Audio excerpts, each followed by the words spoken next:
আসসালামু আলাইকুম রহমতুল্লাহি ওবারাকাতুহ। সুপ্রিয় দর্শক শ্রোতা, আমরা মানুষ হিসেবে আমাদের অনেক দুর্বলতা আছে। সেই দুর্বলতা যেন কোনো একজন মানুষে অন্য কোনো মানুষের নিকট যেন পেশ না করি। আমার আপনার যে দুর্বলতা আছে, যে অসহায়তা আছে, সেই সবকিছু যা কিছু আছে সবকিছু পেশ করব আমাদের স্রষ্টা, আমাদের মহান রব আল্লাহ সুবহানাহু ওয়া তাআলার নিকট।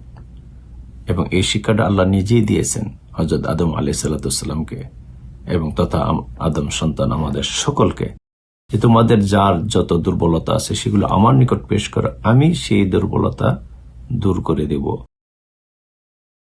কে আল্লাহ সুবহানাহু ওয়া তাআলা সূরা আরাফের 23 নম্বর আয়াতে আল্লাহ রাব্বুল আলামিন বলেন, ربنا ظلمنا أنفسنا وإن لم تغفر لنا وترحمنا لنكونن من الخاسرين।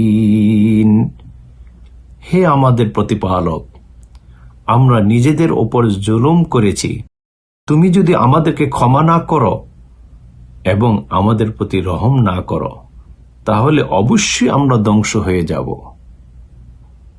এই আয়াত থেকে আমরা এই শিক্ষা গ্রহণ করতে পারি, দোয়া করার সময় নিজের অক্ষমতা, নিজের দুর্বলতা আল্লাহর সামনে পেশ করা, নিজেকে বড় অসহায় ও অপরাধী হিসাবে আল্লাহর সামনে পেশ করা এবং আল্লাহ ব্যতীত অন্য কেউ ক্ষমাকারী নেই পুরোপুরিভাবে অন্তঃস্থল থেকে এই বিশ্বাস স্থাপন করা।